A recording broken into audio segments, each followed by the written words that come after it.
مزگینیا یوحنا 6:35 ایسا جوان را گوت نان جیان ازم یکو به با من قد برچی نابه و یکو بهواری به من بینه تجارانتی نابه پر مروف هنه سروا خاکی جیان شاش فهم کرنه جوانه کو جیان ده پرا دایه آن جید زاینده دایه یعنی جنس و هنک هنه جی دبیجن کو از بزوجم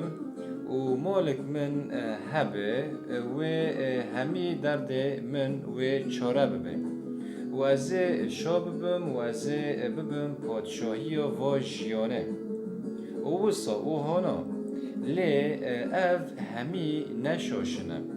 لی ککو خشکه دجمن یانه ابلیس ام خواباندنه و هشتیه ام دفسر تشتکی کن کو جیان تدا تنه تم سرهشاندن و ایش تدا هیم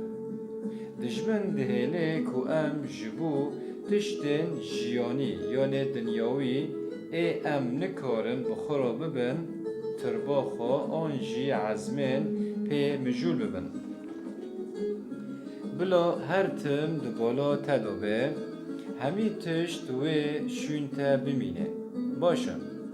ایسا گود نان جیان ازم و یکو ببا من قد برچی نابه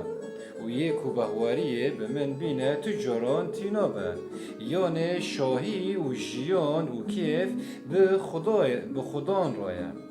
نه به تشتکی دنه بلا هر تش باته هبه لی تشتان مده پیشه خوده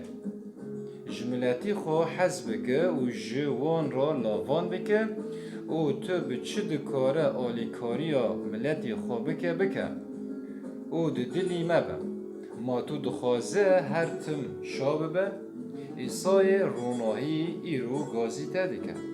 و دبیجه یکو بهواریه به من بینه تجاران تینابه و یانه هر تم توی بگیان گش ببه و